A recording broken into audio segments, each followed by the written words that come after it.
I'm Lauren Green, and you're in the strategy room. Donald Trump made waves in last night's Republican presidential debate when he said he wouldn't rule out a third-party run. Take a look. Raise your hand now if you won't make that pledge tonight. Mr. Trump. Well, now the businessman is backtracking a bit on his comments and defending his conservative credentials. Here with reaction are Professor Jeanne Zaino from Iona College and T.J. McCormack, former media specialist with Astrino for Governor. Welcome to you both. Thanks.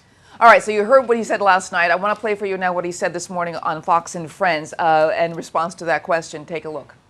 So, Mr. Trump, just to clarify something you said a moment ago with, that pledge at the beginning. Are you saying you wouldn't agree to it because you don't want to give up your leverage? Well, there's a leverage that you have, and also, and by the way, just so you understand, I don't want to do that. I want to win. You know, I'm substantially leading in all of the polls. I mean, every single poll. And new ones just came in. Georgia just came in, where I'm in the mid-30s, and South Carolina, and even in Iowa. I'm leading in Iowa. I'm leading in New Hampshire.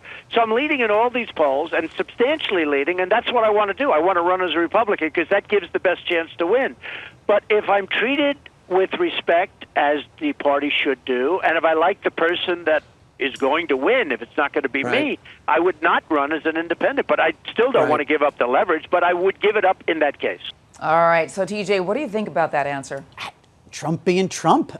He does not care. He says how he feels, and today he woke up feeling this way. I mean, I think at the very least, I think the plausible deniability that he carries around is that people find it frustrating, but still refreshing. I think there are tons of Republicans out there who say, good, at least I know, this guy is saying it. He's not thinking about it. He's saying it. It's off the cuff. And that's what I think people are sick and tired of establishment type politicians. Who knows how long before this flames out, if it does. But he's sticking to his brand. That's one thing. He's sticking to his brand. He certainly did that. And Jeanne, if he did run as a third party candidate, I mean, the independent, which what it would be, how would that shake up the Republican Party? But more so, would that just sort of give the Democrats a win by default?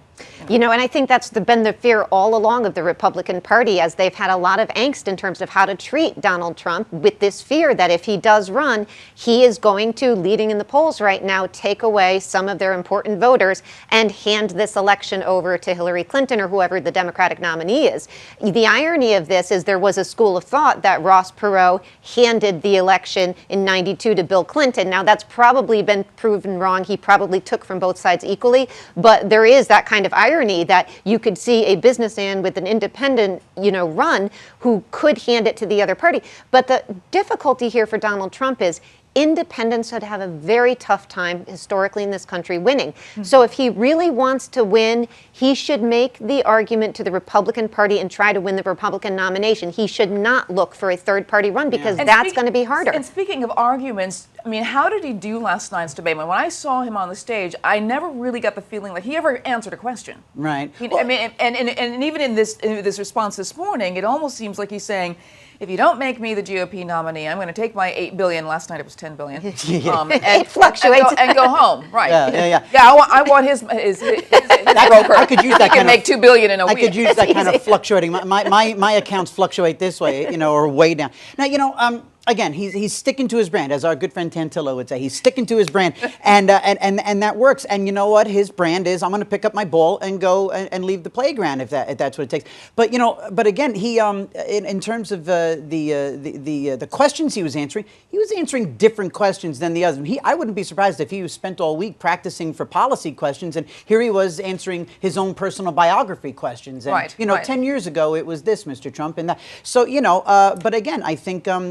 It's early, and he's a novelty. That's one thing. Yeah. This guy is the novelty candidate, and I think we're still waiting for it to find its level, right? Yeah, but and Jeanne, to that end, he had more, according to the New York Times, he had more airtime than any other candidate. He was at 11 plus minutes. The nearest one was Jeb at 8 plus minutes. Everybody else kind of fell in line with about nearly 6 to about 6 minutes. He dominated, clearly. I mean, but how did he do in the debate? He dominated with airtime, not a surprise because he's the leading candidate right in the center of the stage. I thought he was going to come in and try to give more substance to his policy ideas, and we didn't get that. Now, his argument was because of the questions.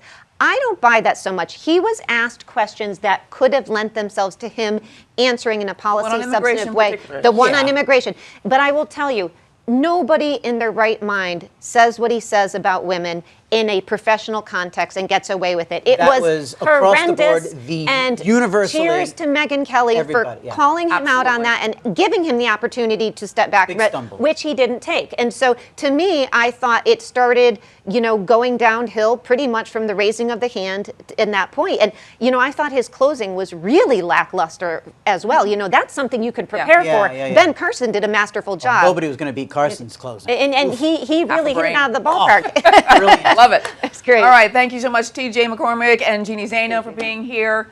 If you want to check out foxnews.com for more on the 2016 presidential race, I'm Lauren Green, and thanks for watching.